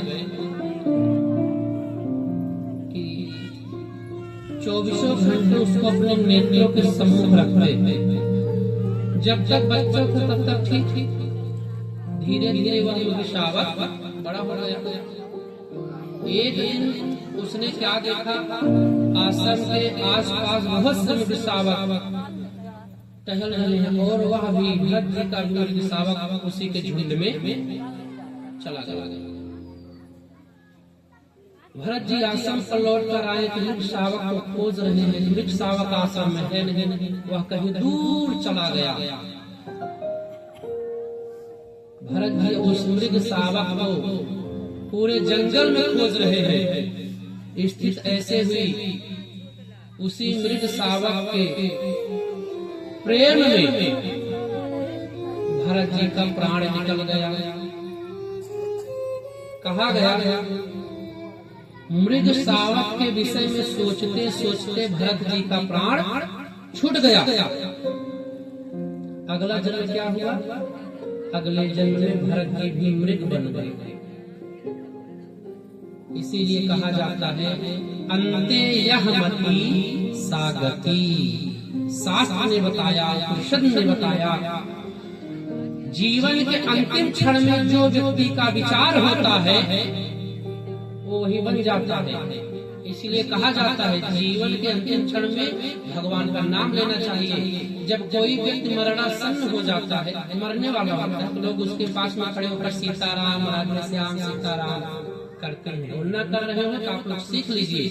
कोई व्यक्ति जिसके विषय में पता हो या 2, 4, 10, 15 मिनट आधे घंटे में जाने वाला है, उसके पास में खड़े होकर अनाप शनाप बातें नहीं करनी चाहिए। पूरा जीवन उसने कुछ भी नहीं किया, लेकिन अंतिम समय में वहां पर उपस्थित लोग यदि उसके पास में खड़े होकर सिर्फ भगवान का पावन नाम का संकीर्तन करना प्रारंभ कर दे, हो सकता है वह संकीर्तन उसके कान में पड़ जाए, श्रवण कर ले तो भगवान की कृपा से उसका जीवन सुधर जाएगा। लेकिन भरत जी ने क्या किया? इस कथा से यही ज्ञान लीजिएगा। भरत जी ने किया क्या? भरत जी उसी मृग के चिंता में मृग के चिंता में प्राण छोड़ दिए। आंखों के सामने वही मृग शावक घूम रहा था, तो इसलिए मर गए, तो दूसरा जन्म मृग का हो गया। लेकिन इतना पूजा पाठ किए थे, भूले नहीं। उपनिषद ने बताया ना, अंते यहमति सागति, अंतिम समय में जो आपका विचार होगा वही होगा। अंतिम समय मरते समय कोई यह ध्यान दे, अरे अरे अभी तो मैं कल ही 1 लाख रुपए का भैंस लेके आया हूँ, अब मेरे न रहने पर भैंस कौन देखेगा? निश्चित ही वो भैंस बन जाएगा, अगला जीवन उसका भैंस का होगा। अब कोई यह सोचे, अरे अरे अभी तो मैंने इतना बड़ा मकान बनवाया है और मैं इसमें रह भी नहीं पा रहा हूँ, शरीर छूट गया, तो निश्चित है अगले जन्म में वह उसी मकान में दीमक बन जाएगा, दीमक बनकर उसी चौखट पर चिपका रहेगा। जो लोग कुत्ता वगैरह पालते हैं, कुत्ते में जो प्रेम करते हैं, अंतिम समय में हो सकता है उनका मनुष्य कुत्ते में लगा रहा, तो हो सकता है दूसरा जन्म कुत्ते का मिल जाए। इसीलिए जीवन के अंतिम समय में भगवान का ही नाम लेना चाहिए। भरत जी बन गए मृग शावक, लेकिन इतना पूजा पाठ किए थे, कुछ भूले नहीं है। मन में अब ज्ञान आया, जब मृग बन गए तो भरत जी को ज्ञान आया कि हमने तो अनर्थ कर दिया, अपना एक जीवन नष्ट कर दिया। अब मृग के बीच में नहीं रहते, जब घास भी चलते तो देखते कहीं किसी घास में कोई जीव तो नहीं बैठा जो कि मेरे मुंह में चला जाए। इस प्रकार से भरत जी मृग शावक का शरीर व्यतीत करने लगे। समय आया, जंगल में दाव आग में लग गया। हे भैया, दाव आग में होता है कि जंगल में आग लग जाता है स्वतः। 2 लकड़ी जब आपस में घिसती है तो उससे जो आग निकलता है उसको दावाग भी कहा जाता है। सभी मृग शावक भरत जी के साथ में जो थे सब जंगल छोड़कर भाग गए, लेकिन भरत जी ने सोचा शरीर छोड़ने का सबसे अच्छा उपाय मिल गया है। उसी जंगल के आग में भरत जी ने अपने शरीर को छोड़ दिया और इस बार भगवान का स्मरण कर रहे थे तो जन्म एक अंगिरस नामक गोत्र के ब्राह्मण के यहाँ हो गया, पूर्व जन्म का। इस बार धीरे धीरे बड़े होने लगे। पिताजी अब भरत जी को पढ़ाते, बेटा कर्मकांड पढ़ लो, पुरोहिती बहुत बड़ी है, यजमानी बहुत बड़ी है, पूजा पाठ कराना है।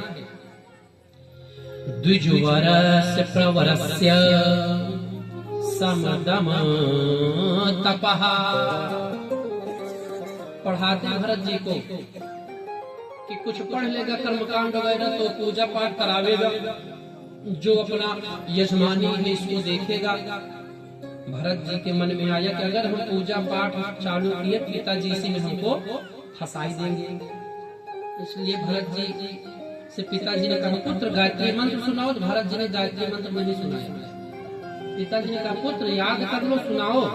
भरत जी ने कहा यदि मैंने आज गायत्री मंत्र सुना दिया तो कल पिताजी कहेंगे बेटा ग्रह शांति सुना दो, ग्रहों का मंत्र सुनाओ, देवी जी का मंत्र सुनाओ, और एक दिन हमको कुसा 35 शंख शालिग्राम भगवान को पकड़ा देंगे, कहेंगे जाओ कथा सुनाओ।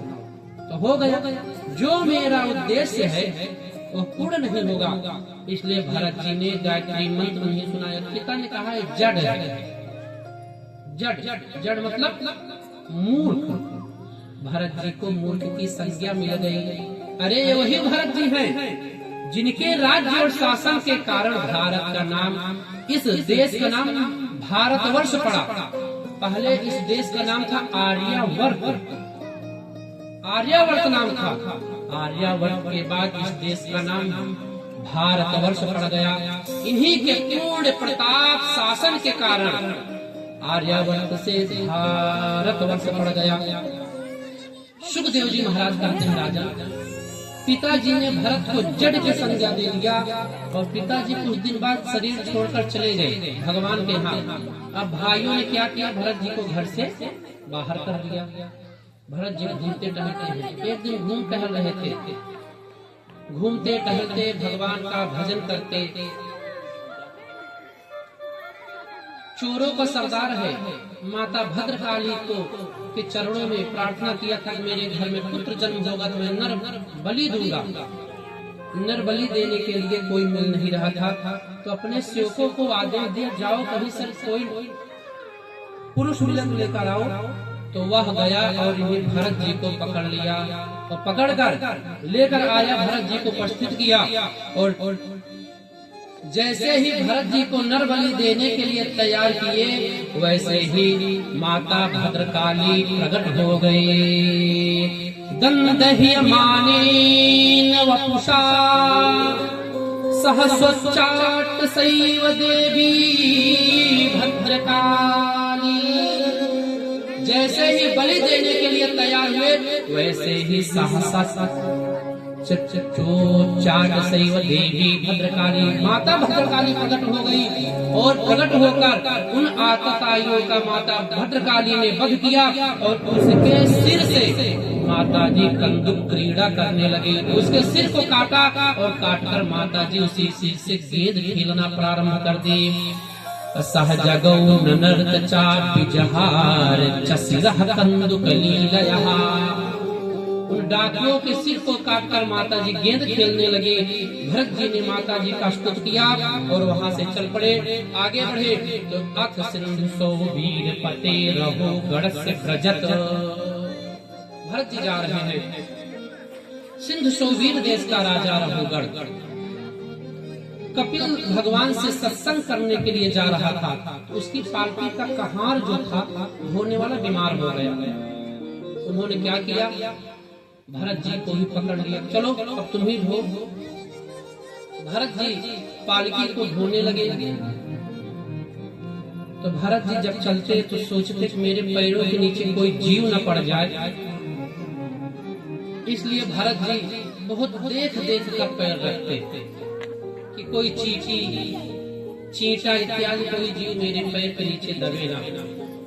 जब भरत जी कोई जीव देखते कूदते, तो जब भरत जी कूदते तो पालकी में बैठा रघुगढ़ कूदता, और रघुगढ़ जब कूदता उसका सिर जाके पालकी में लगता। रघुगढ़ क्रोधित हो गया, अरे कौन है ये, कौन सा सेवक है जो इतने दुष्टता के साथ चल रहा है। सेवकों ने कहा, महाराज हम लोग नहीं, ये जो नया सेवक अभी अभी पालकी में लगा है यही नहीं चल पा रहा है, कूद कूद के चल रहा है। रघुगढ़ ने उसी पालकी से कहा, अरे दुष्ट दुष्ट, तुझको पता नहीं है मैं कौन हूँ।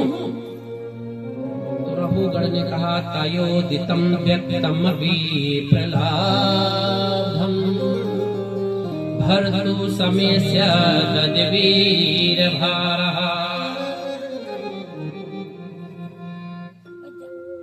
रघुगढ़ ने कहा, तुम कौन हो। भरत ने सोचा, आज हमने रघुगढ़ के पालकी को उठाया है। ये रघुगढ़ कोई और नहीं भैया, ये रघुगढ़ भरत जी का वही मृग है जो गायब हो गया था। वही मृग सिंधु सौवीर देश का राजा बनकर उत्पन्न हुआ। राजा तो बन गया, कारण क्योंकि भरत जैसे संत के संगत में वह था। भरत जी ने उस शावक का लालन पालन किया, राजा बन गया, लेकिन सत्संग जीवन में नहीं किया, इसलिए अज्ञानी है। सत्संग करने जा रहा है लेकिन उसको पता नहीं है किससे कैसे बात किया जाए। रघुगढ़ पूछ रहा है, तुम कौन हो। रघुगढ़ ने भरत जी से कहा, कौन हो। कष्टम निगूढ़ चरसी दुजाना। अरे तुम कौन हो। बिभर्ष सूत्रम कतमो वधूतः। और तुम्हें चलने की अक्ल कहां से आई, ऐसे चला जाता है किसी के पाल को लेकर। तब भरत जी ने उल्टा प्रश्न कर दिया। भरत जी ने रघुगढ़ से पूछा, अरे मैं जो हूँ तुम बताओ तुम कौन हो। तो रघुगढ़ कह रहा है, मैं कौन हूँ बताओ। तो रघुगढ़ ने कहा, ना हम विसंग के सुरराज वज्र, ना कच सूला, न यमस दंडा। कौन हूँ। अभिमानी व्यक्ति देखिए कैसे बोलता है, राजा है लेकिन सत्संग नहीं किया, इसलिए अभिमान है मन में। भरत जी ने कहा तुम कौन हो। रघुगण उत्तर दे रहा है, ना हम विसंके सुरराज वज्र। अरे ना हम विसंके सुरराज वज्र, मैं वह हूँ जिसको इंद्र के वज्र से भी डर नहीं है। नात्रयक्षशूला न यमस्य दंडा, मैं शंकर से भी नहीं डरता। त्र्यक्षशूल त्रयक्षः, जिसके 3 आंख हैं, 3 आंख भगवान शिव। रघुगण कह रहा है मैं भगवान शंकर से भी नहीं डरता। ना हम विसंके सुरराज वज्र, मैं देवताओं के राजा इंद्र से नहीं डरता जिसके हाथ में वज्र रहता है। नात्रयक्षशूला न यमस्य दंडा, ना मैं भगवान शंकर से डरता हूँ और न मैं यम के यमपास से डरता हूँ।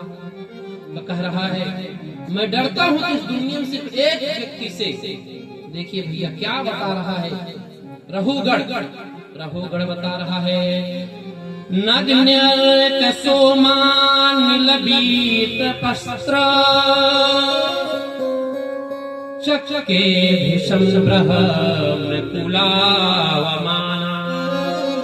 अरे ब्राह्मण देवता, मैंने आपको अपशब्द कहा, लेकिन आपके शिखा सूत्र जनेऊ को देखकर हमको लग रहा कोई ब्राह्मण है। न मैं इंद्र से डरने वाला, न मैं शंकर से डरने वाला, न मैं नारायण से डरने वाला। मैं डरता हूँ इस पृथ्वी पर सिर्फ ब्राह्मण से, क्योंकि ब्राह्मण ने यदि श्राप दे दिया तो नरक हो जाएगा, उस नरक से हमको छुटकारा नहीं प्राप्त होगा।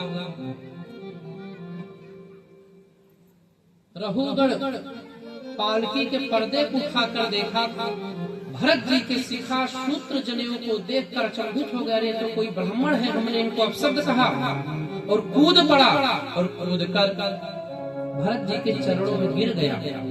भरत जी ने सोचा कि हमारा वही मृग शावक है, हम इसको ज्ञान करा दिया जाए कि सत्संग की महिमा क्या है। भरत जी ने कहा, राजन कहाँ जा रहे हो। सिंध सौवीरपति रघुगण ने कहा, ब्राह्मण देवता, मैं कपिल देव जी के पास में जा रहा हूँ सत्संग करने। बहुत सुंदर संवाद हुआ। भरत जी से रघुगण ने कहा, महाराज यह बताओ कैसे हम पता करें कि सत्संग कहाँ होगा, कैसे होगा, संत कौन है। भरत जी ने कहा, सुनो, कैसे जानोगे संत कहाँ पर है और भगवान की कथा कहाँ पर हो रही है। तब यत्रोत्तम श्लोक गुणानुवादः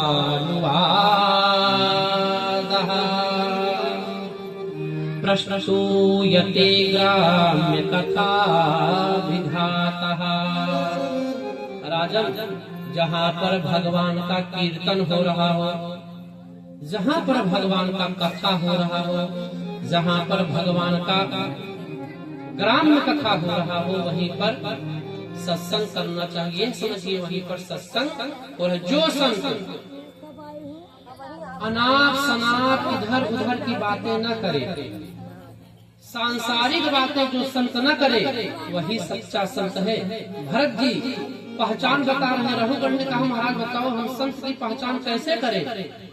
तो भरत ने कहा, राजन ध्यान पूर्वक सुनो, जो महात्मा अनाप शनाप की बातें न करे, यदि कोई उसके पास सांसारिक बातें कर रहा है तो उसको तुरंत भगावे, अपने पास बैठने न दे, वही है सच्चा संत।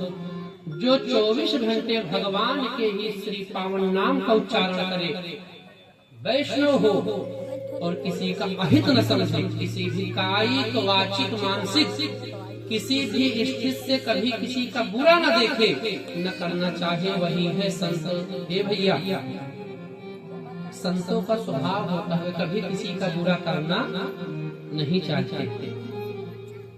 आप उनको अनाप शनाप कुछ बकेंगे भी तो उस पर ध्यान देने वाले नहीं है। तो भरत जी ने बताया, यत्रोत्तम श्लोक गुणानुवादः प्रस्तूयते ग्राम्य कथा विधातः निषेव्यमाणो नुदिनं मुमुक्षो मतिं सतीं यच्छति वासुदेवः। भगवान के कथा के विषय में, भगवान के चर्चा के विषय में, भगवान के मंगल में संकीर्तन गुणानुवाद को जिसके पास में पहुंचने के बाद जो व्यक्ति चालू करे वही संत है। जो अनाप शनाप की बात को करे वही संत है, क्योंकि इनका हृदय बहुत ही मुलायम होता है। ये किसी प्रकार का कोई सांसारिक व्यसन, सांसारिक बातचीत से दूर रहना चाहते हैं। तो रघुगण ने कहा महाराज कि और जीवन में क्या किया जाए? तो राजा भरत ने कहा कि रघुगण, जब तक तुम संत के शरण में नहीं जाओगे तब तक भगवत प्राप्ति होने वाली नहीं है। क्योंकि भगवान और जीव के बीच में जो पर्दा लगा हुआ है, माया रूपी पर्दा जो है, उस पर्दा को दूर करने का कार्य एक संत ही करता है। इसीलिए जीवन में गुरु अवश्य बनाना चाहिए। जिनका जीवन बिना गुरु के बीत गया उनका जीवन निरर्थक है। पूजा पाठ संध्या वंदन करने वाले जितने लोग हैं सभी को गुरु अवश्य जीवन में बनाना चाहिए। हर जी ने सुंदर शब्दों में बता रहे हैं राजन, परमात्मा और जीवात्मा, जीवात्मा मतलब हम और आप, परमात्मा मतलब भगवान श्री हरि के बीच में जो पर्दा लगा हुआ है उसको दूर करने का कार्य एक गुरु करता है। इसीलिए जीवन में किसी न किसी एक संत की शरणागति करनी पड़ती है। ये भैया, हमारे और आपके समाज में कुत्ते दो प्रकार के होते हैं, एक पालतू और एक फालतू। पालतू और फालतू।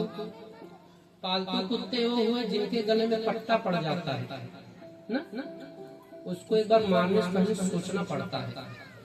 जैसे मिश्रा जी का कुत्ता है, कहीं निकल जाए तो सब उसको पहचान रहे हैं, आएंगे घर पे बताएंगे भैया आपका श्वान बाहर चला गया, इसको बांधो।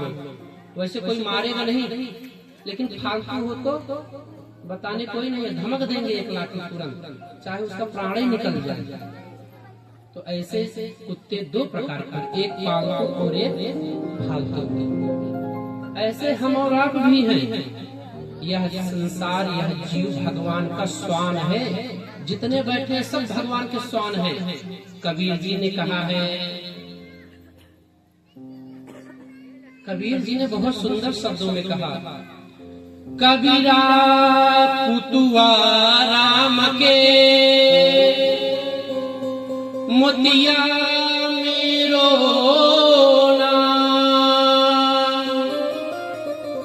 गले सागरी राम की जित खींचत उत जा।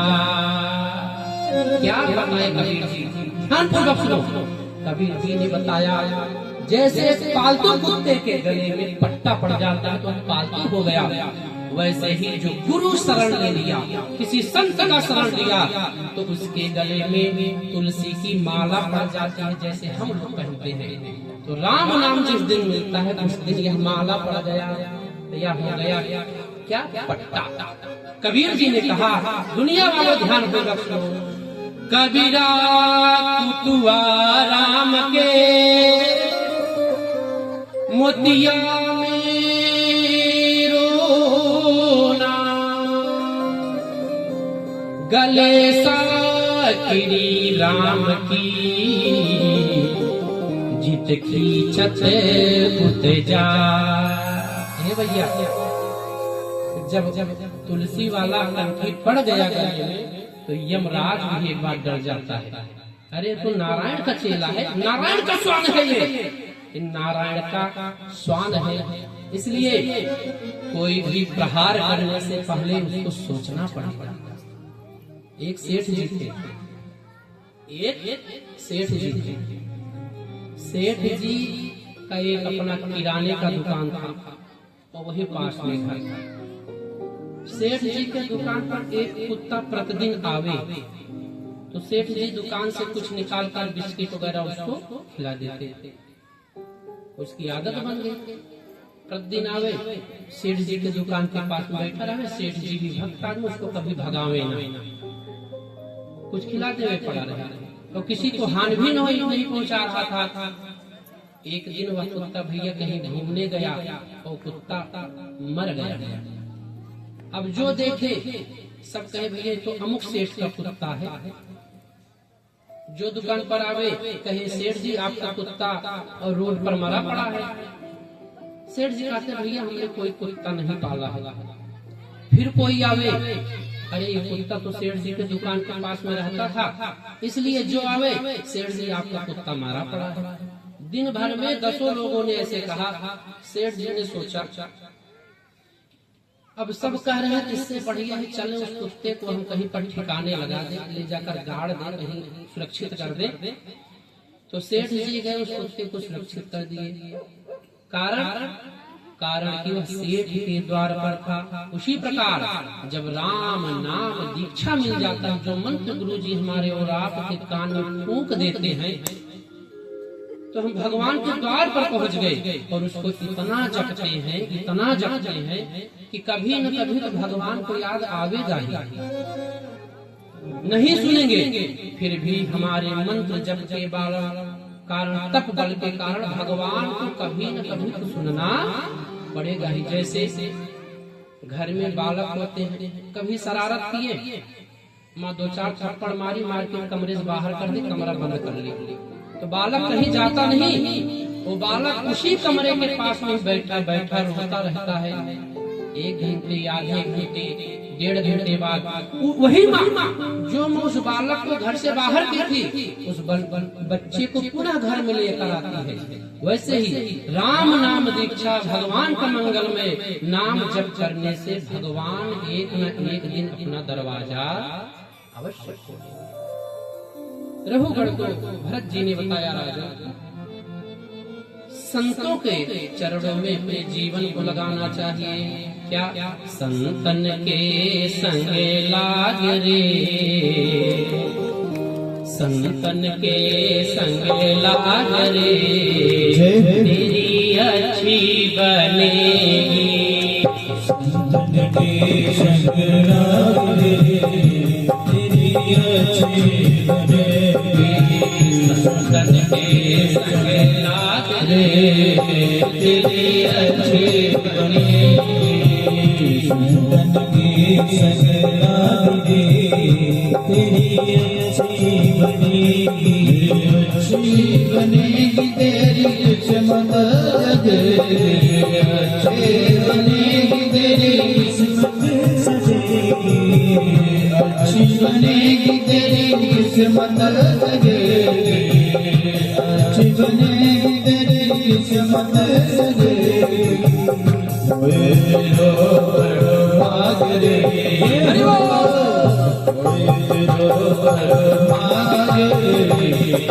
अच्छी बनेगी।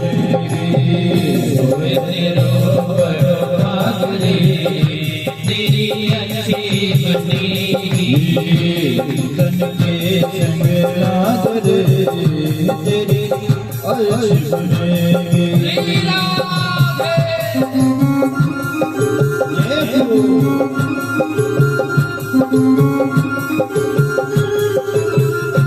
अच्छी बनेगी।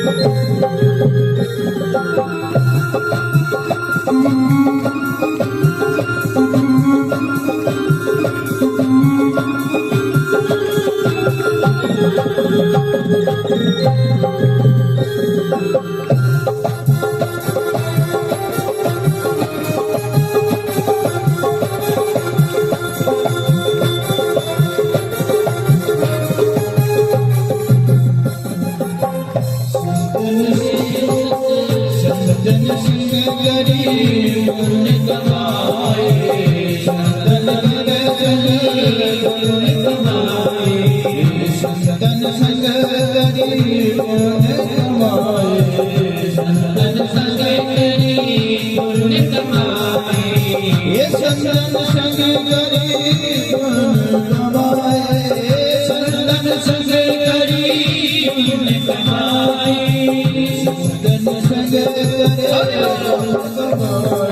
संतन संगे करी पुण्य कमाई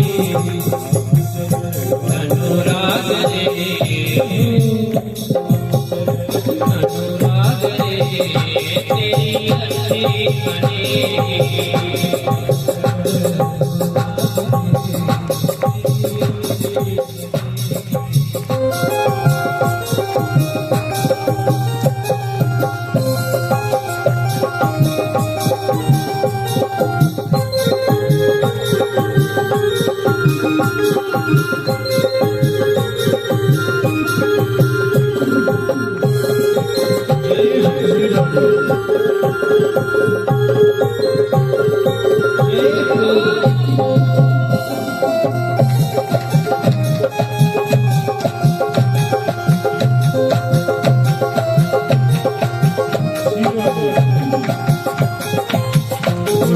बन गई प्रहलाद जी की बन गई जी की बन गई प्रहलाद रोज की बन गई प्रहलाद जी की बन गई रोज की बन गई प्रहलाद रोज की बन गई रोज की बन गई प्रहलाद जी की बन गई रोज की बन गई प्रहलाद जी की बन गई स्मरण में जाग दे स्मरण में जाग दे तेरी अच्छी बनेगी स्मरण में जाग दे तेरी अच्छी बनेगी तेरी किस्मत जगेगी अच्छी बनेगी तेरी किस्मत जगेगी अच्छी बनेगी तेरी किस्मत जगेगी अच्छी बनेगी तेरी किस्मत जगेगी संतन के संग लाग रे तेरी अच्छी बनेगी संतन के संग लाग रे तेरी अच्छी बनेगी